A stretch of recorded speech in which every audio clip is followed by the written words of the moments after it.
जो लोग भी गए प्रयागराज, उनका अनुभव बहुत कटु रहा। घंटों घंटों कई घंटे जाम में फंसे रहे लोग। नहीं, आपको कमियां तो दिख गई, लेकिन मुख्यमंत्री हर दूसरे दिन कुंभ जा रहे हैं, इतनी मीटिंग कर रहे हैं, इतनी मेहनत कर रहे हैं, लगे हुए हैं, वो आपको नहीं दिखा, उनकी मेहनत नहीं दिख रही आपको। तो ये बताइए, आप शादी ब्याह कर रहे होंगे घर में बच्चों के भतीजों की, तो शादी ब्याह में भीड़ हो जाती है, मैंने सामान पता ही है, तो कितने करोड़ लोग आ गए, तो अब सोचिए आप, आपको क्या लगता है कि सरकार ने इसको आत्म प्रचार का एक टूल बना लिया था कि इतना भव्य कर देंगे, इतना प्रचार कर लेंगे कि प्रधानमंत्री पद की दावेदारी हमारे भविष्य में पुख्ता हो जाएगी इसी भरोसे। लेकिन भाजपा तो कह रही है कि बहुत बढ़िया आयोजन चल रहा था, लेकिन आप लोग इस इंतजार में बैठे थे विपक्ष वाले कि कुछ घटना हो जाए और हमला करने का मौका मिल जाए आप लोगों को। तो बीजेपी अहंकार में है, वो किसी के सकारात्मक और सही सुझाव को भी मानने के लिए तैयार नहीं है, जिसके कारण इतनी अराजकता है। या वालों को कुछ पैसा मिल जा रहा है इसी बहाने, तो आपको उससे दिक्कत है? देखिए, मीडिया से तो हमें यही कही। समाजवादी पार्टी के विधायक संग्राम सिंह हमारे साथ हैं। आप लोग विधानसभा में कुंभ का मामला उठा रहे हैं, तो इतना कुंभ आयोजन हो रहा है, दिव्य हो रहा है, भव्य हो रहा है, तो क्या समस्या है आप लोगों को? देखिए, हमें नहीं कोई समस्या है, लेकिन जो आम श्रद्धालु हैं, कुंभ का आयोजन कोई आज से नहीं हो रहा है। यह बीजेपी की सरकार है तभी कुंभ का आयोजन, ऐसा कुछ भी नहीं है। जितनी भी सरकारें रही, सबने बढ़ चढ़ करके कुंभ के आयोजन में हिस्सा लिया। हमारी तो बीजेपी सरकार से यही शिकायत है कि आपने प्रचार किया, खुद माननीय मुख्यमंत्री जी ने मीडिया के सामने आके कहा कि 50 से 60 करोड़ लोगों के आने की संभावना है, लेकिन हमारी व्यवस्था होनी चाहिए 100 करोड़ लोगों के लिए। तो जब आप 100 करोड़ लोगों की व्यवस्था कर रहे थे, तो आखिर वो कहां से ये खामियां आई, जिसके कारण मुख्य पर्व जो हमारा था मौनी अमावस्या के दिन वहां भगदड़ हुई। भगदड़ में बहुत सी लोगों की, श्रद्धालुओं की जानें चली गई, और जानें चली गई, इसके बावजूद मुख्यमंत्री जी गलत बयानी करते रहे। मुख्यमंत्री जी कहते थे कि डिजिटल कुंभ है, इतने सीसी कैमरे लगे हैं, पल पल अपडेट थे। तो आखिर जब भगदड़ हुई, आज तक एक फुटेज नहीं आया, जान गई उसका नहीं आया आंकड़ा, और जब घटना घटित ही हो गई, देश के प्रधानमंत्री ने ट्वीट करके के कि जो श्रद्धालु थे जिनकी जान गई, उनके परिवारों पर संवेदना व्यक्त कर दी। देश के रक्षा मंत्री जी ने संवेदना व्यक्त कर दी। तो आपको 17 घंटे लगा संवेदना व्यक्त करने में, और 17 घंटे के बाद आप आंकड़े जुटा रहे होंगे, वो तो ना अभी रिपोर्ट ले रहे होंगे। तो कैसी रिपोर्ट ले रहे थे? आप ही लोगों को तो सामने कह रहे थे कि डिजिटल कुंभ है, तो आखिर 17 घंटे लग गए। तो प्रधानमंत्री ने कैसे संवेदना व्यक्त कर दी? प्रधानमंत्री जी को कहां से जानकारी हुई? और इसको लेके हम ही नहीं, संपूर्ण जो संत समाज था, जो वहां पर शंकराचार्य थे, जो साधु संत थे, धरती के देव थे, जो प्रयागराज में वास कर रहे थे, उन्होंने कहा कि सरकार ने हमें भ्रम में डाला। सरकार अगर सही बात सही समय पर कह देती, तो हम उनके लिए एक दिन का उपवास रह लेते, हम उनके प्रति शोक व्यक्त कर लेते। लेकिन लगातार उन श्रद्धालुओं की जान जाने के बावजूद सरकार अहंकार में अपने सरकारी हेलीकॉप्टर से फूल की बरसात करती रही। तो सरकार, देखा जाए, जो लोग भी गए प्रयागराज, उनका अनुभव बहुत कटु रहा।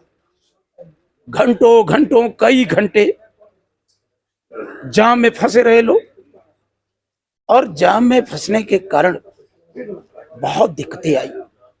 जो माताएं थी, बहनें थे, श्रद्धालु थे, जो बुजुर्ग थे, तो सरकार ने 2 तरह का कुंभ कर दिया। एक श्रद्धालुओं का कुंभ, आस्था का कुंभ, जहां 50-50 किलोमीटर लोग पैदल चल करके संगम त्रिवेणी नोज पर स्नान करना चाह रहे थे। करोड़ों लोग बिना स्नान किए वापस चले गए। एक वीआईपी कुंभ था, जिसमें 5000 से ज्यादा प्रोटोकॉल जारी हुए। उन वीआईपी लोगों को पूरा सरकारी अमला, प्रशासनिक अमला लगा रहा कि कैसे उनको रिसीव किया जाए, कैसे किन किन रास्तों से ला करके उनको संगम नोज पर उनको स्नान कराया जाए, जिसको लेकर के डेली वहां रोड डाइवर्जन हुआ, डेली रोड डाइवर्जन हुआ। और रोड डाइवर्जन के कारण कई घंटों 15-15, 16-16 घंटे, 18-18 घंटे जाम का उस शहर सामना किया। नहीं, आपको कमियां तो दिख गई, लेकिन मुख्यमंत्री हर दूसरे दिन कुंभ जा रहे हैं, इतनी मीटिंग कर रहे हैं, इतनी मेहनत कर रहे हैं, लगे हुए हैं, वो आपको नहीं दिखा, उनकी मेहनत नहीं दिख रही आपको। तो मुख्यमंत्री के जाने से तो अव्यवस्था पैदा हो गई।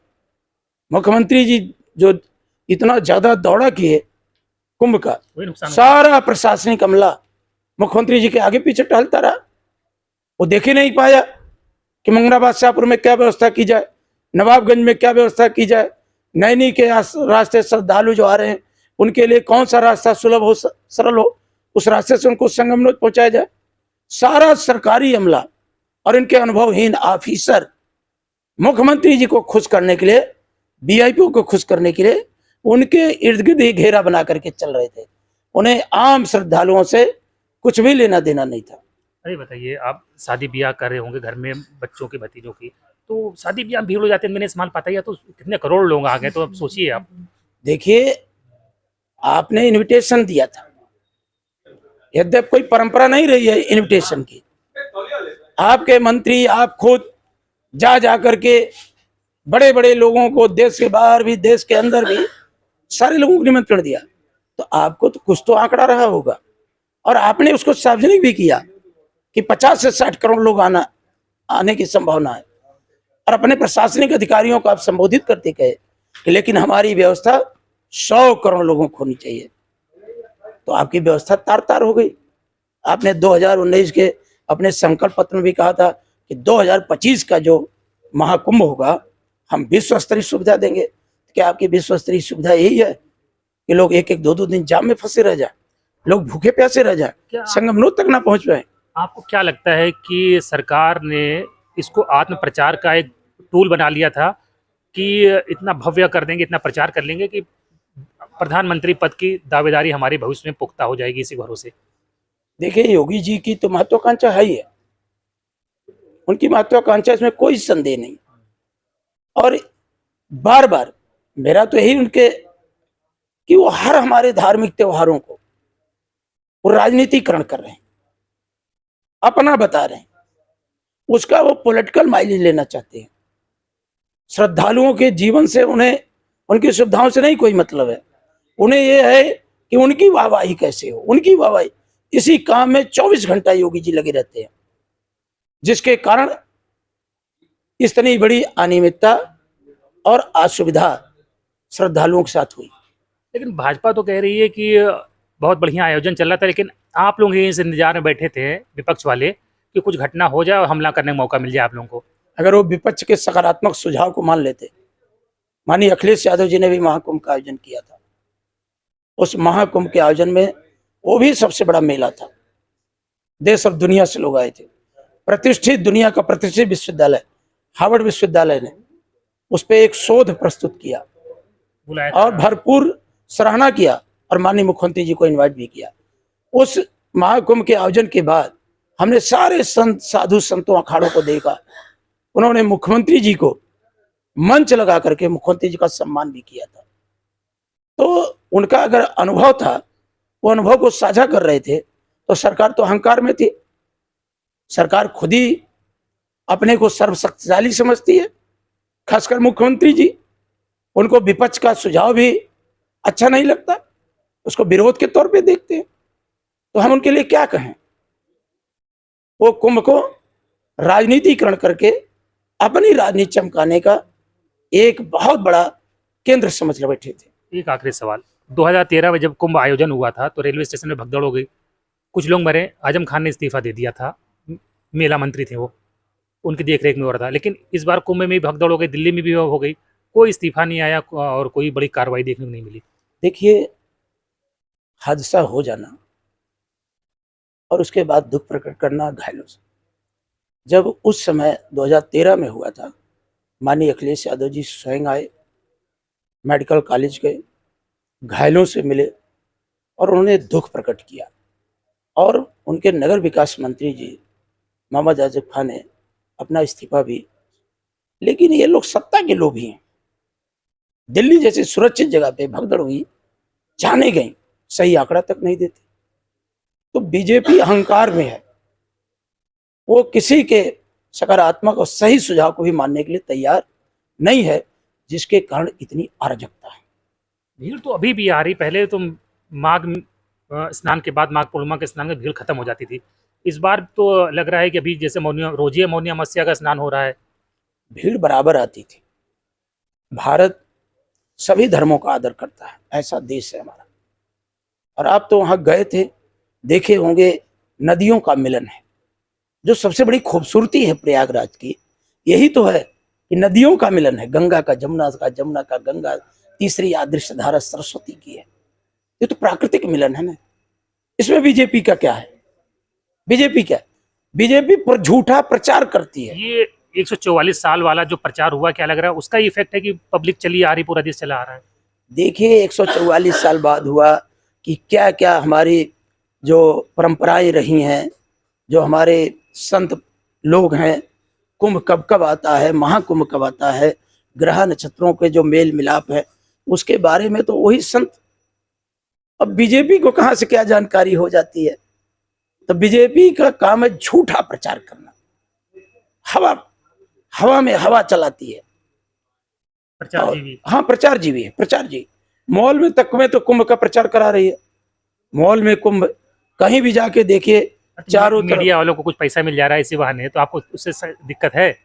देखिए मीडिया से तो हम यही कहेंगे कि जो कॉन्सेप्ट है संविधान के, जिसमें उन्हें बहुत जिम्मेदारी दी गई थी, चौथा स्तंभ पिलर माना गया था, अगर वो अपनी सही जिम्मेदारी का निर्वहन कर देते तो आज शायद सरकार भी कटघरे में हो जाती और जनता को भी लाभ मिलता, श्रद्धालुओं को भी लाभ मिलता। बीवी बच्चा ना देखे, उनकी फीस ना देखें, महीने का राशन ना देखें मीडिया वाले, तो सारे चैनल पूंजीपतियों के हाथ में चले गए, सारे चैनल। इक्का दुक्का नहीं। अब तो थोड़ा यूट्यूबर्स लोगों से उम्मीद रहती है कि ये सही तथ्य लाएंगे, तो अगर वो सही तथ्य लाते हैं तो सरकार उन पर मुकदमा ठोक देती है। तो कई दिक्कतें हैं, लेकिन इसी में हमें उम्मीद है कि सबसे बड़ी ताकत जनता की होती है, और जनता मान बैठी है कि सरकार अन्याय कर रही है। समय आने पर इनका मुंह तोड़ जवाब दिया जाएगा। बिल्कुल, बात करने के लिए बहुत धन्यवाद। तो संग्राम सिंह जी के विचारों से आप कितना सहमत हैं या असहमत हैं, कमेंट बॉक्स में जरूर बताएं। धन्यवाद।